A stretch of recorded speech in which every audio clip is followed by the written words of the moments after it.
Welcome to Real Judaism with Rabbi Klapper. Unfiltered wisdom for Jewish life. There's Hashem Yisbarach. We're here on Perek Zayin, Ois Beis. We're talking about the connection between Shabbos and the Beis HaMikdash.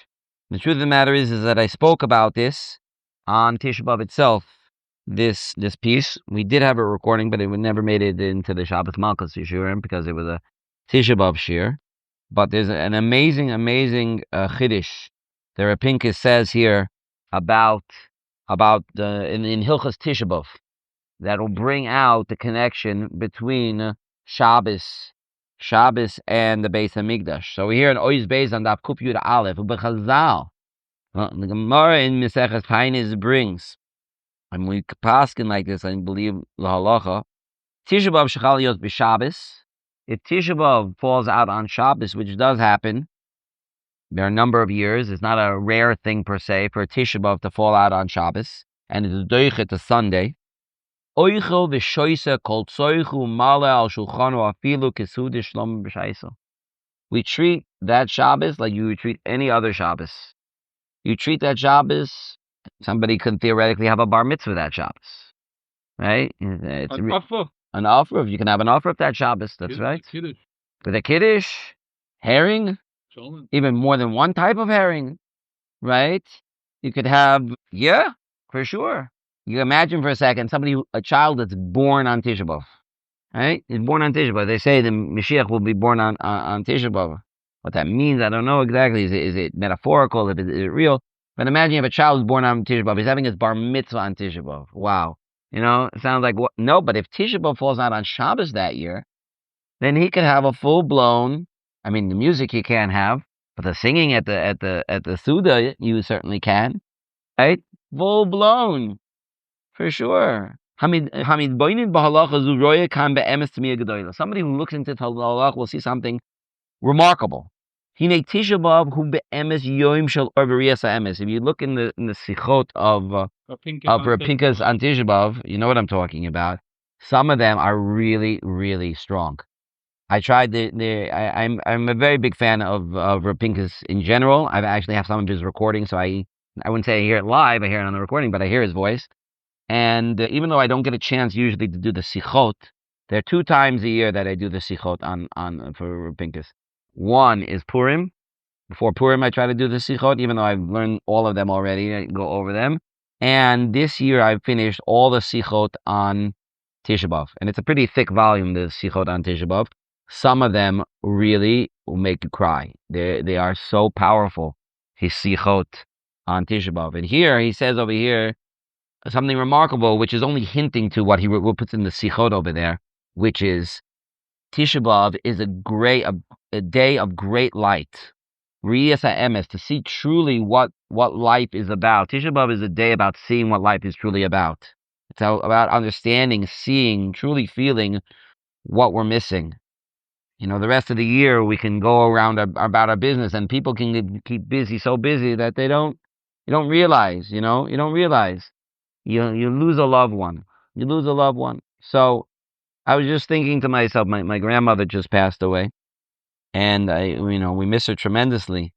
But there's a very big difference between, my 92-year-old grandmother, who I would call once a week, sometimes twice a week, and we go visit her, right? But on a day-to-day basis, we go through our lives, and I'll call grandma. We have great memories, and I appreciate everything that she's done for me, and we love her, and she loves us. But on a day-to-day, it's very easy just to go through your business and not think about it. It's much, much harder when you lose someone that you see all the time, right? And I was thinking to myself just last night, like, everybody in your life, you at some point in time disconnect from. You have your parents, but you get married and you move out. Yes, you're not totally disconnected, obviously, but it's not the same as living in their house. Your own kids, your own kids are in your home. You raise them, and all of a sudden, it's very traumatic for parents. I always I teach chasanim. Mayor, maybe you should hear this. I teach chasanim. And before the weddings, I always say to them, an eitzah toiva. It's not halacha. It's an eitzah toiva. Before you leave to the wedding, write a note to your parents. Dear mom and dad, dear Tati and mommy, dear whoever, thank you so much for everything that you've given me, for all the years and all the tears and everything, because you don't know what kind of trauma it is for a parent when they go to a wedding. We have one home. That's right. That's right. But even not, any child, you go to the wedding with the child and you come home without the child. Right? With a bar mitzvah, you go to with the child, you come back with the child wearing a hat, right? Or wearing tefillin, right? With a bris, you go to with a baby, and you come back with a baby. But when you go to a wedding of your child, you go with the child and you leave without the child. It's very, very traumatic. So write a little note saying thank you. Let them find the note when they come back home. Everybody in your life, to a certain point, there is some kind of disconnect. There's only one person not. And that's your wife. And you can imagine how traumatic it must be to lose a wife. Because that really this is your whole life. Your whole life is here. And now, obviously to lose a child is horrible. It's horrible. But it's not the same thing as losing a wife. That's my whole life. The Maisa, when it comes to Tisha B'Av is the day that we can see how much we're missing, because we can go through our whole lives and not realize even, hey, what's Tisha B'Av? What's the Beis HaMikdash? We don't even think about it. We're so busy with our lives, we don't even think about it. Tisha B'Av is the day we can reflect. What are we missing? We're missing something unbelievable. We have to reflect, and that's why it says it's an Or Godel. It's a day of Or, of Riyas Emes. See what really is the truth. One day a year, we have to say it straight without sugarcoating it, and we have to. And that's part of being a Jew. It's a big part of being a Jew. If you ask me, I had certain days of the years that I mamish feel like a Jew, for very different reasons, very extreme. Like I'm an extremist. You're supposed to feel like a Jew every day. But there are 4 days of the year that I personally have felt these are the days you feel like a Jew more than any other days. What are the 4 days? Simchas Torah was one of them. Simchas Torah. Yom Kippur was on Tisha B'Av. And everybody should get the last one. Purim. Sometimes when you're shaking the lulav, you also feel like a Jew. Because nobody but a Jew would shake a lulav. Right? But those 4 days have they're so extreme in their differences, right? Simchas Torah, unbelievable. Like, just a short story. I heard a story about a professor. I think it was a law professor, who came into a shul one time. I don't know if he wasn't Jewish or he wasn't from. He came into a shul on Simchas Torah one time, and he saw people dancing, and they were holding something, and he didn't understand what are they dancing about. So he asked somebody. So they saw this guy doesn't know anything, and they explained to him, God gave us the law, and we're dancing. He's like, what? What are you? You're dancing with the law? What does that mean? What do you mean we're so happy? God gave us the law and this and that. And he says, I've never heard of such a thing before in my life. I'm a law professor, and there's a lot of different types of people in the world. There's some people in the world who hate the law. They'll break the law. They don't care. There's some people in the world that also don't like the law, but what can you do? You have to live with the law. Some people actually appreciate the law because they see that you need to have a law in order to have a normal society. But nobody celebrates the law. Nobody loves the law. Nobody dances with the law. That's only a Jewish thing. You can't explain that. Yom Kippur, obviously, we've all experienced Yom Kippur. Yom Kippur is such an intense day. Yom Kippur is incredible. Closeness to HaKadosh Baruch Hu on Yom Kippur. Purim is also, take Purim the right way, Purim can be an incredibly close day with HaKadosh Baruch Hu. Unbelievable. That's why they call it Yom Kippurim. Right? Purim is amazing.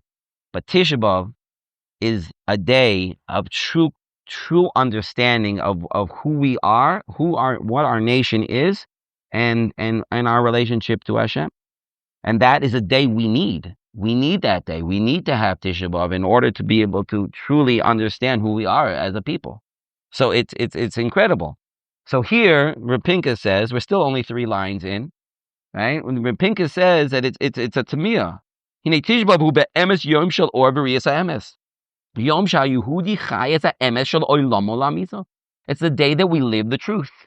We have to come to face that we are not in a good matziv. As much bracha as Baruch Hashem we have. both in Ruchnius and in Gashmis. Right, Baruch Hashem, everybody here can say, look, we live in Eretz Yisrael. We have homes in Eretz Yisrael. We sit and learn Torah. Like, what's better? What's better? It's amazing. But face it, we are nowhere close to where we should be, and we have to say one day a year we have to face that. Shetzion hi beis chayenu b'ruach hapenu kipshuto v'churban hu misa elenu. We are dead. That's what we have to come to face the fact. We are not alive. We are dead. Without a Beis HaMikdash, without the Shechina here, it's like we're dead. That's what we have to come to face. Sharei mahi be'emes mitzius ha'misa. What does it mean, death? Kinasa eze bitul shamashu. Ela hamisa hi nituk. It's not that death is bitul, that is destruction. Misa means nituk hanefesh min haguf. It means the soul leaves the guf, leaves the body. Vistalkus l'shamayim, and it goes up to heaven. The soul, the body is left lifeless. There's a body, there's a soul, and the soul leaves the body. Zem mamish inyan churban. That is what the churban is. That's what the churban abayis is. Arei ksiv tzur levavi vechalki elokim lolam shakodesh baruch hu nishmasan shel Yisrael. The neshama of Klal Yisrael is Hashem. Kushenichrav HaMikdash. When the Beis HaMikdash was destroyed, nistalka nishmaseinu mikirbeinu. It's like the neshama leaving. V'nisharu guf, and we're left as a body. Below neshama. Shezeh pshuta pashus mahus hamisa. That's what death is. So that's what we had. We had death. We're dead. The Jewish people today are dead because we don't have our neshama. We're a guf without a neshama. Chen kasav agra belikut zal ki me'es shecharav abayis, from the day that the Beis HaMikdash was destroyed. Yotza ruchenu ateres roshenu. Our soul, the crown of our heads, v'nishanu rak anachnu hu guf shalab below nefesh. We are left as a body without a soul. V'yatza lechul l'chutz la'aretz hu akeva v'rima. And when we were sent into Golus and we went into Chutz La'aretz, it's like we were buried and we're starting to decay. That's what we are. The im kain kisher ba Tisha B'Av. So that's true. Then when Tisha B'Av actually comes, the yoshiva ala aretz, and we're sitting down on the floor, mizgoylim ba'afer, sitting in the dirt. Harei zeh rega shel or liros ha'emet hamisa. That is the moment where we can truly reflect and see who we are, and that is crucial. That is crucial to the Jewish people as a whole and to every individual, in order to understand what our relationship with the Kadosh Baruch Hu is, and to cry and to daven over this matzah, because that's what Hashem wants, to recognize where we truly are. And if you ask any therapist, any therapist will tell you that you cannot help somebody at all if they don't recognize that they have a problem. If a person doesn't know that they have a problem, they don't recognize they have a problem, they refuse to get help because there's nothing wrong with me, so then you can't help them. You can't. You can be the best therapist in the world. If they're not willing to do the work, you're not going to get anywhere. A person has to stop and think for a second. Where am I? What am I? Where are we? That's what Tisha B'Av is. It's that moment, that day, we can reflect. Where am I? Where am I holding? Where's Klal Yisrael as a whole holding? We need that. The rega shel or liroisa emes lamiso, to really see the truth. If we don't have a Kadosh Baruch Hu here with us, then we are dirt and ashes. We are a physical goof that has no life. So it should be, if Tisha B'Av falls on Shabbos, ki nishtanu advarim, ki chayenu et hames, ve'ech zeh shoy, right? So it should be, if Tisha B'Av falls on Shabbos, so that's the day, we're dead. So how could it be? Ech zeh she'oichlim basar b'shoysim yaim. So how could we treat that day, when it falls out on Shabbos, in such a simchadik way? Yeah. Like mamish, like Shlomo Melech B'Shaito. Wine and food, and of course different types of herring, of course. Kesu'uda Shlomo B'Shaito v'ki'ilu kvar nivnei habayis, as if the Beis HaMikdash was here. That's what it means, Kesu'uda Shlomo B'Shaito, because Shlomo Melech built the Beis HaMikdash, and they talk about the kind of food that he had, how many korbanos he brought. Yeah, thousands of korbanos a day. It's as if the Beis HaMikdash was here. So the oinig of Shabbos covers up the emes of Tisha B'Av. But we're missing out. Aren't we missing out?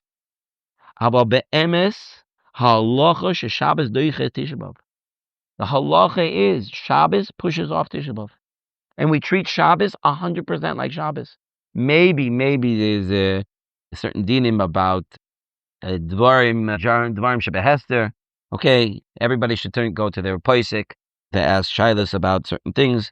But in terms of things that are for Hesed, things that are in public, certainly we treat Shabbos 100% like it's Shabbos. There's no avelus on Shabbos. Certainly with dvarim shebegolui, and it's doichet Tisha B'Av. Ein hamuvan shel Shabbos mishkachel mitanu et Tisha B'Av. It's not that Shabbos makes us forget Tisha B'Av. That's not what's happening over here. And here's the chiddush, amazing chiddush. He says, Shabbos does not make us forget Tisha B'Av. Ela inyan Shabbos mashlima et Tisha B'Av.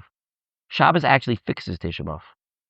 Shabbos actually fills in what Tisha B'Av tells us we're lacking.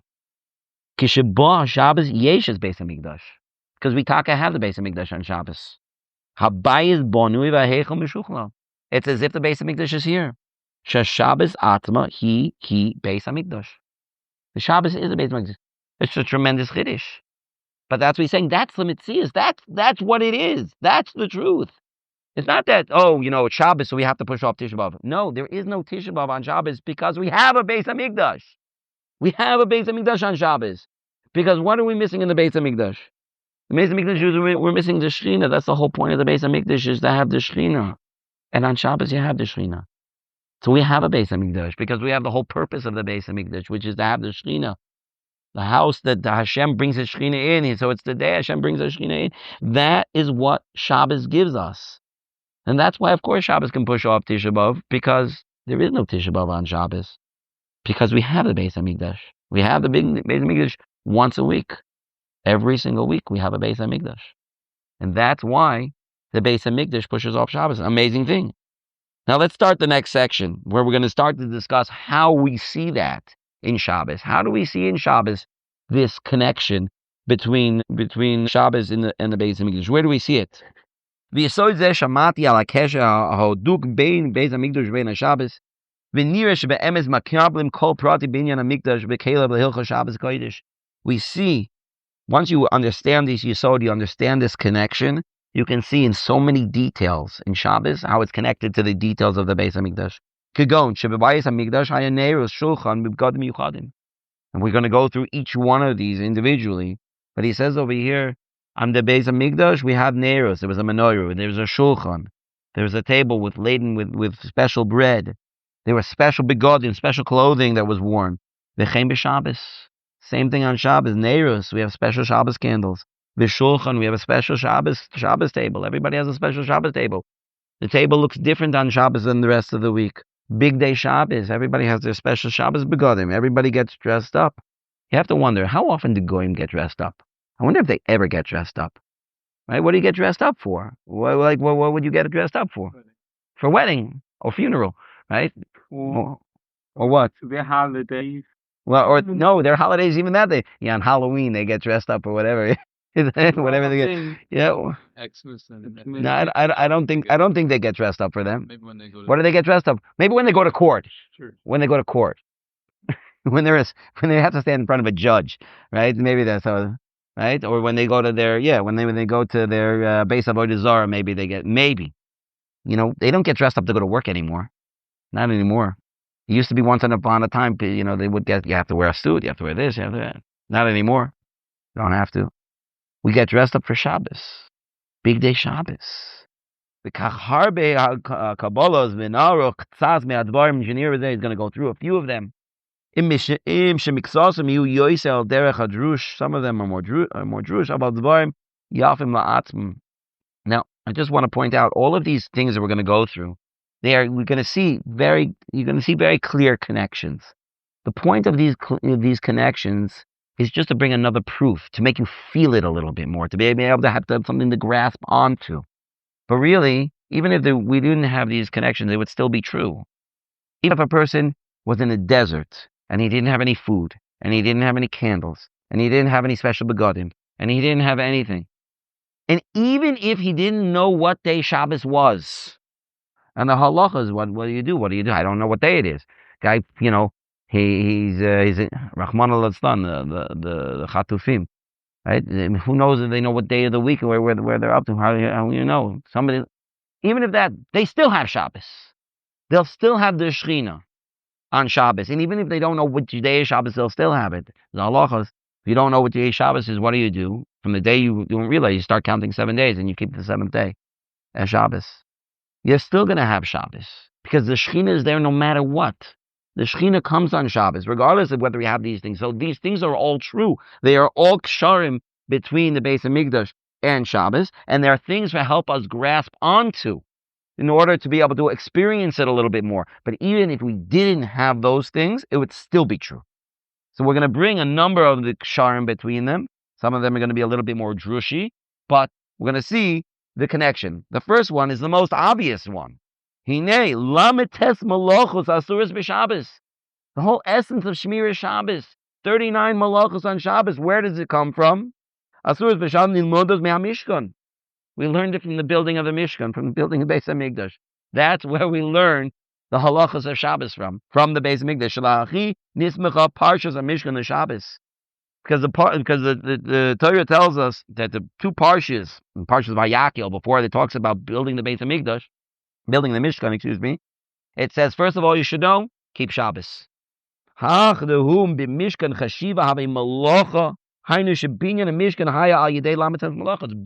was through the 39 malachas. They even ask, how did they do this malacha in the Mishkan? And if it wasn't done in the Mishkan, it's not an ab malacha. Could be a tolda, but it's not an ab malacha if it wasn't done in the Mishkan.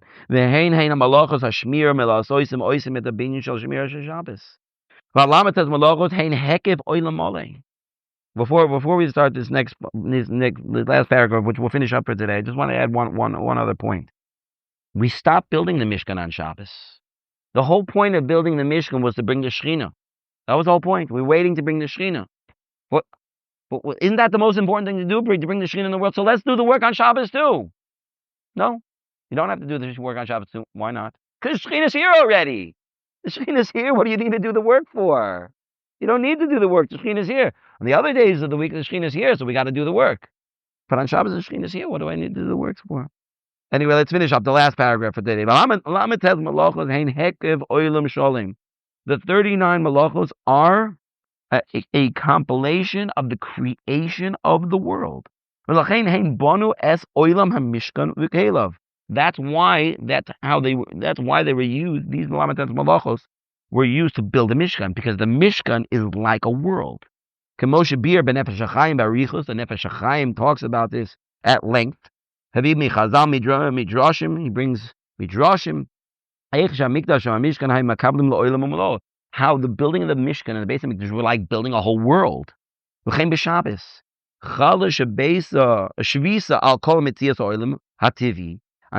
the whole world rests. The whole world rests. The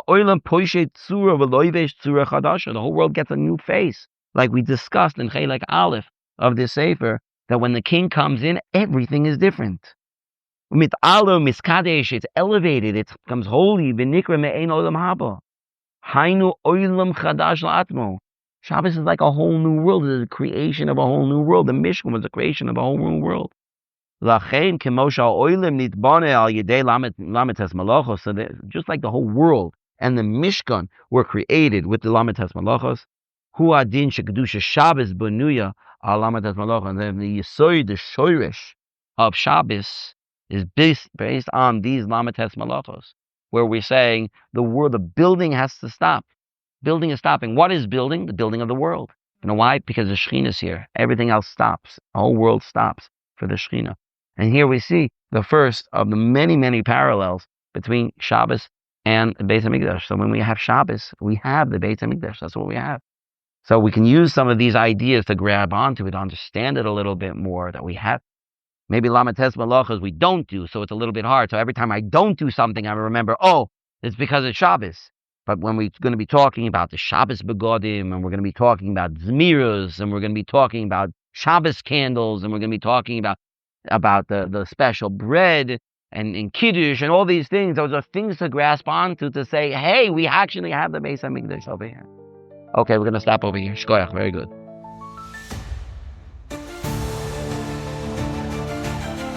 Thank you for joining Real Judaism, where we explore Torah's wisdom for real life. Created by J Foundations and produced by Ellie Podcast Productions. Find more episodes at realjudaism.org and subscribe wherever you listen to podcasts.